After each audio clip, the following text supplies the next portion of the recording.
Welcome to ESL Class 4U and a video on the WIDA ACCESS test.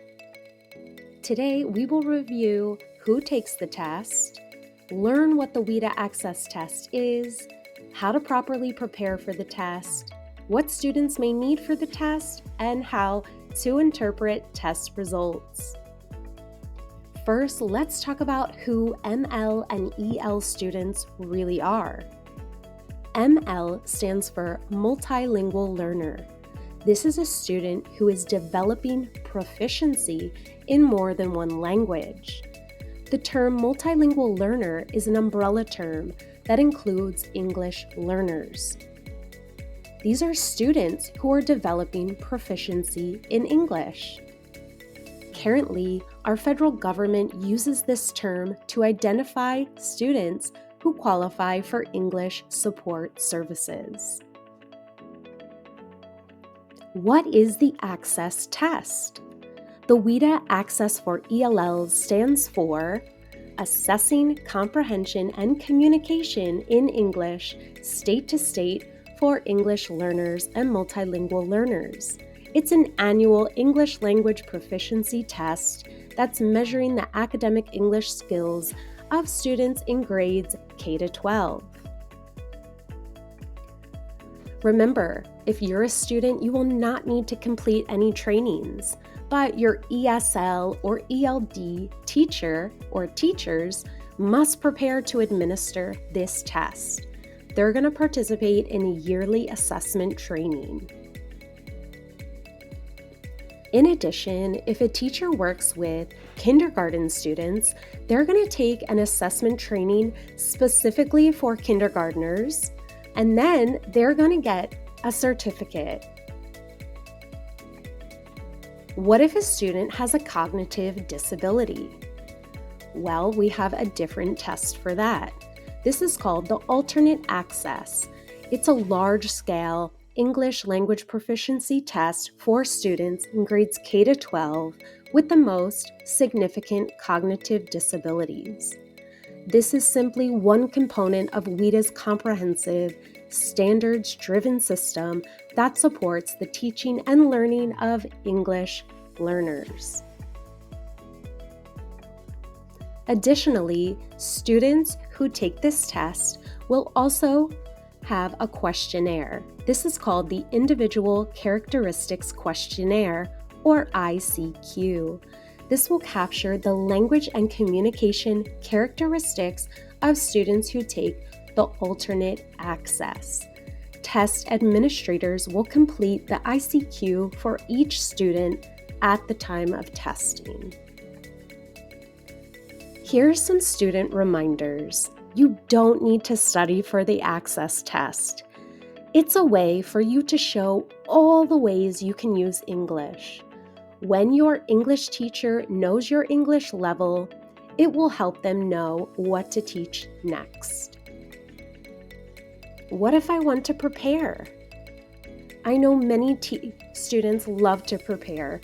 Your teacher will practice with a test demo and give you test practice before your scheduled test date.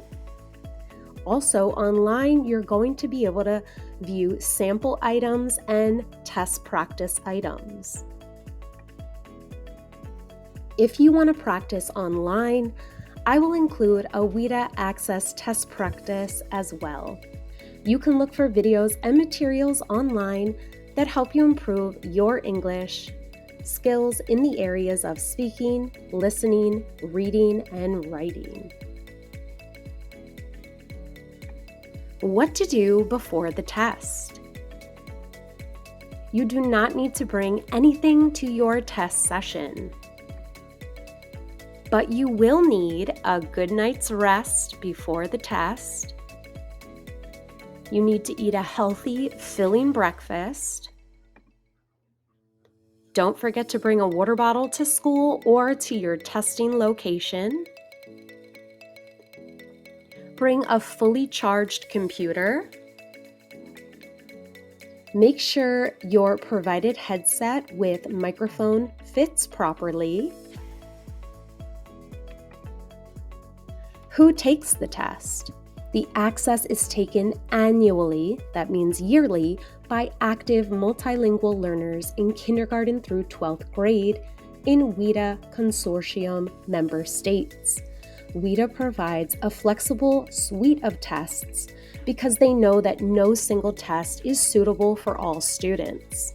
So some students will take an online test, whereas others will take a paper test.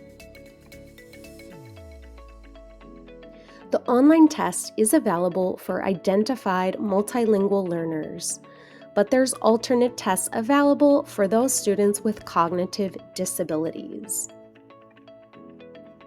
What is assessed and how long will it take? Well, we know that there are 4 areas of assessment: listening, reading, writing, and speaking. The total test can take up to 4 hours and 15 minutes. These are the language domains that are tested. Listening measures comprehension skills that involve oral and interpretive language. Reading measures comprehension skills that involve written and interpretive language. Writing measures communication skills that requires written and expressive language. And finally, speaking measures communication skills that requires oral and expressive language. So how do I interpret test results? How will the data be used? Well, the Access for ELL scores has many potential uses. Teachers can use this data to determine student placement, even to guiding the creation of new curricula. Test scores work best as a way to aid decision-making in such cases as establishing when English learners have attained English proficiency according to their state criteria, making important decisions about program entry and exit, and finally, monitoring student progress by comparing current scores to previous scores. Once the results are in, now what?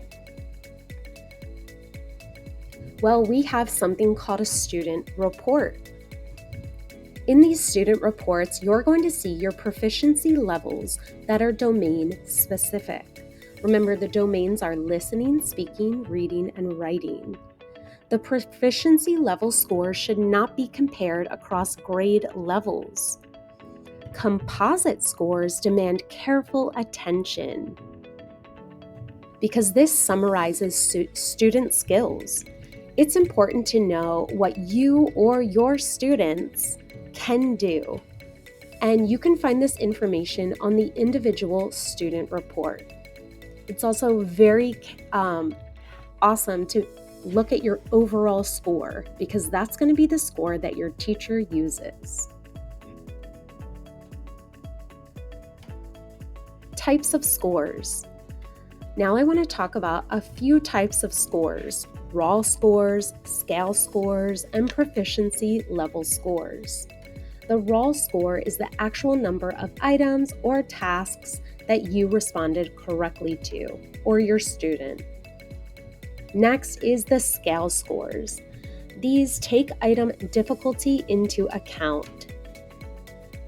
Finally, the proficiency level scores, that is the interpretation of the scale scores on the Access test, and they align to the 6 WIDA English language proficiency levels. Some important WIDA websites to know are the WIDA Secure portal. This is for test content and training courses. Next, we have the WIDA Assessment Management System, which is called WIDA AMS. This is for planning and managing the administration of Access online. And then finally, the DRC Insight. This is the platform used by students to complete the test. So your school will have this website and portal all available for you on your school-based computer. Finally, I just want to let you know, best of luck on your test this year. And if you have any questions about the WIDA Access test that you think I can answer as an ESL teacher, please leave them in the comments and I will get back to you as soon as I can. Best of luck, everyone, and have a great rest of your school year.